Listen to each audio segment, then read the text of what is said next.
Muita gente ainda acredita que é a aptidão intelectual de uma pessoa, ou seu QI, que define o sucesso profissional de alguém. Mas por que geralmente não são os melhores alunos de uma sala que ocupam os melhores cargos quando ficam adultos? Quais os outros fatores que entram em jogo quando pessoas de um alto QI não se dão bem, mas aquelas que com um QI modesto se saem surpreendentemente melhor?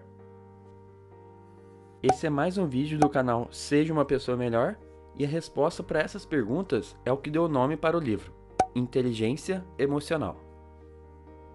Mas primeiro, eu preciso falar sobre o QI.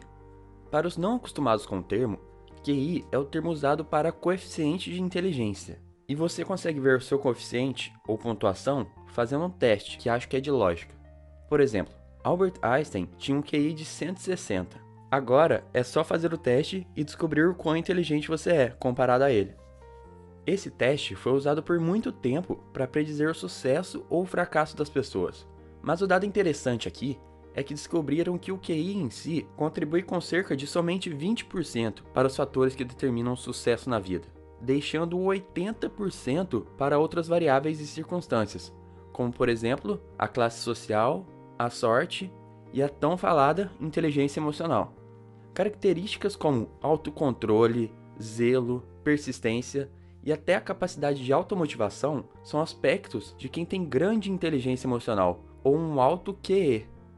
Essas características somadas proporcionam a oportunidade de atingir um potencial muito maior. Mas então a gente passa 15 anos sentados nas escolas em cadeiras desconfortáveis para nos aperfeiçoarmos somente nesses 20%? É triste dizer, mas é essa a realidade. E não é que você tenha que escolher entre ter um alto QI ou um alto QE.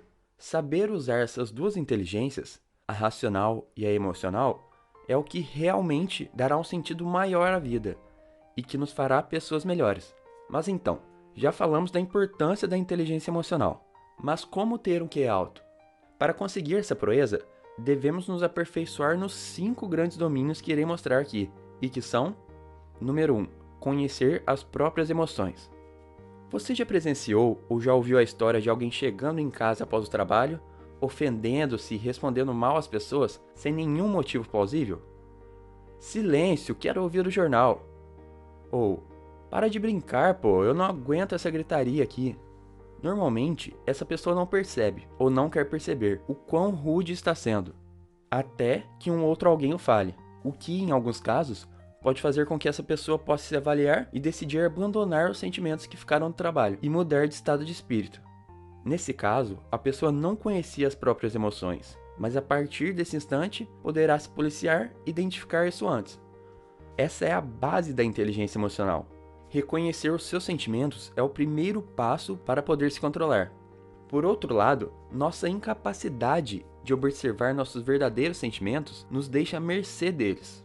As pessoas mais seguras são melhores pilotos de suas vidas, tendo uma consciência maior de como se sentem em relação a decisões pessoais, desde com quem se casar a que emprego aceitar. As emoções que ficam abaixo do limiar da consciência podem ter um impacto poderoso na maneira como percebemos e reagimos, mesmo sem termos ideia de que elas estão atuando. A primeira e essencial habilidade para ter controle emocional é conhecer as próprias emoções. Número 2. Lidar com as emoções. Muitas pessoas conseguem reconhecer seus sentimentos, o que já é muito bom, mas o que adianta se não fazer nada em relação a isso? É como se, na história que contei, o rapaz decidir não fazer nada, ou continuar esbravejando com as crianças e com a família. Saber lidar com os sentimentos é conseguir se recuperar mais rapidamente das perturbações da vida, que nos incapacitam e que nos trazem ansiedade e tristeza. E não é só para você, mas para todos ao seu redor. O objetivo final deve ser o equilíbrio, entendeu? Não a supressão das emoções. Cada sentimento tem seu valor e significado. Uma vida sem sentimentos seria entediante. O que é necessário é a emoção na dose certa, um sentimento proporcional à circunstância. Estourar na primeira coisa que seu filho faz errado não é a coisa certa a fazer, mas ter uma conversa séria com ele é essencial. Na verdade, manter sob controle as emoções que nos afligem é fundamental para o bem-estar. As emoções muito extremas minam nossa estabilidade e causam os mais diversos problemas. Número 3. Motivar-se. Conseguir colocar todas as emoções a serviço de uma meta é essencial para se ter foco, controle e criatividade. O autocontrole emocional, que é saber adiar a satisfação e conter a impulsividade, está por trás de qualquer tipo de realização. Na medida em que nossas emoções atrapalham ou diminuem nossa capacidade de pensar e fazer planos, de seguir treinando para alcançar uma meta distante, solucionar problemas e coisas assim, elas definem os limites de nosso poder de usar nossas capacidades mentais inatas, e assim determinam como nos saímos na vida.